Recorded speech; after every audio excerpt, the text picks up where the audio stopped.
Fiachra Frog was standing on the quayside, looking at all the big ships. It would be great to go somewhere exotic, he thought. The first ship had a sign on the gangplank which said, Bordeaux. Oh, no, said Fiachra. They wouldn't like to go to France. They might end up on somebody's dinner. The sign on the next ship said, New York. Oh, no, thought Fiachra. They wouldn't fancy New York either. That's where King Kong might be still on the loose. The third ship was about to sail away. The gangplank had been drawn up and the mooring ropes were being untied. Without finding out where the ship was bound, Fiachra Frog took an enormous leap off the quayside and landed on the deck of the ship. Immediately, a large white cat came running at him. Fiachra hopped for his life with the cat pouncing close behind him. Around the deck they ran and the cat was catching up with Fiachra. "Meow!" screamed the cat. "I'll have no rats on my ship!" "What?" cried Fiachra indignantly. "How dare you call me a rat?" Fiachra jumped up onto a barrel, temporarily out of reach of the cat. "Oh," said the cat, sliding to a halt. "I was sure you were a rat. My job on this ship is to keep the rats away, but there's nothing in my contract about frogs. You are a frog, aren't you?" he inquired, looking closer at Fiachra. "Indeed I am," answered the little frog. "I've come all the way from the pond in St. Stephen's Green, looking for a bit of excitement and adventure. It gets very boring sitting on a lily all day long, you know." "Well," said the cat, whose name was Cormac, "you're on the right ship for adventure. We're on the way to Africa." "Oh, well, now that should be fun," cried Fiachra excitedly. "We've had such a terrible summer in Ireland, it'd be nice to get a bit of sun. I might even get a tan." He laughed. So the ship made the slow journey to Africa. Fiachra and Cormac had lots of fun together on the long voyage, but they made sure to keep Fiachra out of sight of the captain or the crew. Eventually, they reached Ghana in Western Africa, and Fiachra hopped off the ship to begin exploring. "Don't go too far," called Cormac the cat. "We'll be sailing back to Ireland next week, and we wouldn't like to leave you behind." "All right," replied Fiachra as he disappeared into the deep jungle. He saw lots of strange and wonderful animals there. Monkeys swung through the trees, colourful parrots squawked and sang. The little frog saw a giraffe with its long neck, and he watched an enormous hippopotamus having a mud bath and singing to himself, "Mud, mud, a glorious mud, and nothing quite like it for cooling the blood." "It must be Saturday. Pardon me," thought Fiachra. He hid behind a tree and unfriendly looking lion came through the jungle. Fiachra became very hot and tired strolling through the trees, until he found a cool spot under a bush where he could sit and rest a while. Suddenly he jumped with fright when a voice behind him said, "Oh, Fiachra hopped to his feet and turned round. A long, fat, slithery snake came sliding through the grass. "Hey!" said Fiachra savagely. The snake curled its long tail around the poor little green frog and held him tightly. Fiachra decided to act nice and friendly, with a bubbling charm, hoping the snake might stop squeezing so hard. "Nice to meet you, Mr. Snake. I'm Fiachra Frog and I'm on holiday from Dublin in Ireland. You know, I've never met a snake before. I tell you, what do you like to eat?" asked Fiachra, smiling bravely at the snake hiding firmly with its long tail. "Ah," answered the snake with a sly smile. "I like to eat spiders and mice and chickens, but my favorite, my very, very favorite food is frog." He pulled Fiachra closer, and the poor little frog was terrified of the big mouth and the sharp fangs. "How silly of me," Fiachra said with a nervous laugh. "I should have known that. But being from Ireland, we haven't got any snakes at all," he stammered. "So I've heard," said the snake. "I believe St. Patrick drove all the snakes away years and years ago." No, said Fiachra quickly. "That's only a silly legend. I'll tell you why we've no snakes in Ireland. It's, the poison frogs, you see. Yeah, poison frogs. What? Cried the snake, and he moved back a little. What do you mean, poison frogs? Well, it's true, you see, all the frogs in Ireland are poisonous, said Fiachra. And years ago, when the snakes ate the poison frogs, they all died a terrible death. Rolling round the way, screaming in misery and agony, and the poison frogs they'd eaten. They did well before they did. That's why there are no snakes left in Ireland. Rubbish, cried the snake. St. Patrick banished the snakes from Ireland. My granny told me so. Oh, well, said Fiachra, I'm from Ireland, so I should know. In fact, I come from the most poisonous place of all there, the pond in St. Stephen's Green in the heart of Dublin. All the Dublin snakes, very good. But, if you don't believe me, why don't you eat me? The snake's beady eyes were filled with terror. He dropped Fiachra Frog and scurried quickly away. Hey, where are you going? Called Fiachra. I had a big breakfast, and I'm not hungry at all, cried the snake as he disappeared into the bushes. Don't tell you great that, shouted Fiachra, as he hopped away in the opposite direction, laughing at the trick he played. I suppose it's all right to tell little Fib that you're about to be gobbled up by a nasty snake, isn't it? Anyway, Fiachra's adventures weren't over yet. Next morning, having spent the night hiding under a banana skin, he was out looking for some breakfast, when he was caught by some fierce-looking hunters.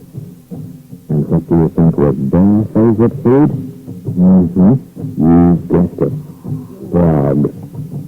It's late in France, cried Fiachra. And we after avoiding that ship. Fiachra tried to explain to the hunters about the poison Irish frogs, but they didn't understand a single word that he croaked. The chief of the tribe was a big fat man with a grass skirt. He picked Fiachra up and said, "This is the skinniest little frog we've ever caught. Give him some food to fatten him up, and we'll eat him for supper tomorrow." They put Fiachra into a box with a tiny little opening in the top of it and gave him a plate of food. He sat in the dark box, starving with hunger. Remember, he'd had no breakfast, but he was afraid to eat. "If they eat their food, I'll get fat," he thought. "And if I get fat, they'll eat me." After a long time, the hunger got the better of him, and he gobbled up the plate of food. Next day, the chief opened a little tiny lid in the box, stuck his hand inside, and pulled poor Fiachra out. The hunters had a big fire burning under a pot of boiling water ready to cook him. "He's still not fat enough," said the chief. "Give him some more food, and tomorrow we'll have him for supper." He threw Fiachra back into the box, and the hunters gave him another plate of food. He sat looking at it for a long time, afraid to eat. Oh, but he was very hungry, and he eventually gobbled it all up. The next day, the chief opened a tiny little lid in the box, stuck his hand inside and waited around. At first he couldn't find the frog, but then he located him hiding in a corner. This time they had an even bigger fire blazing ready to cook him. The chief carried Fiachra over to the big pot of boiling water, and our poor little froggy friend was shaking his throat. "Yes? Why didn't I stay at home in bearing out being good?" he thought. "Living on the heaven, it touched me over limit, and it's all standing. But just as the chief was about to throw a thin little frog into the boiling water, he exclaimed, "He's still not fat enough. Let's heat him up again tonight and have a frog feast tomorrow." The poor Fiachra was tossed back into the box again, and this time an enormous plate of food was put in beside him. He was starving, but he knew that if he ate this food, he would be eaten the following day. The next day, the chief opened the lid of the box. The plate of food was still there, uneaten, but there was no sign of Fiachra Frog. "Here's a frog!" wailed the chief. "Somebody must have let him escape," said one of the hunters. They checked all around, but there was no trace of the frog. "I was still looking forward to see frog," moaned the chief. He took the plate of food out of the box and headed down to the river to throw the wasted food away. Where had Fiachra gone? Did the snake come back in the middle of the night and gobble him up? Or did one of the hunters become greedy and steal the frog all for himself? Well, the chief reached the bank of the river and threw the plate of uneaten food into it. And who went splashing into the water with it? Fiachra did. A clever little frog had hidden himself underneath the food, and now he was swimming away as fast as he could. "Come back!" cried the chief. But Fiachra was gone. "It's for the river, gasped Fiachra, still swimming as fast as possible. "This river should bring me back to the ship, and then home." But his adventures were still not over. He grew tired from swimming so fast, and climbed onto a log that was floating down the river. Well, Fiachra thought it was a log, because he had never in his life seen a crocodile before. "A what? A crocodile?" The frog dived into the water and began to swim for his life, with the crocodile chasing him. "Don't tell me," said Fiachra. "Don't tell me that crocodiles like frogs for supper as well. Everyone in Africa must like frogs. I'm not for their company." He swam and swam and swam, but the crocodile came splashing and crashing behind him. It opened up its enormous jaws and slapped them shut, with poor, terrified Fiachra inside his mouth. The frightened little frog looked around inside the crocodile's mouth.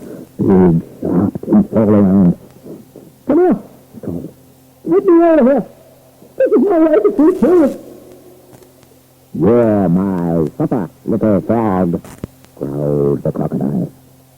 "I'll just swim over to the riverbank and rest before I gobble you up."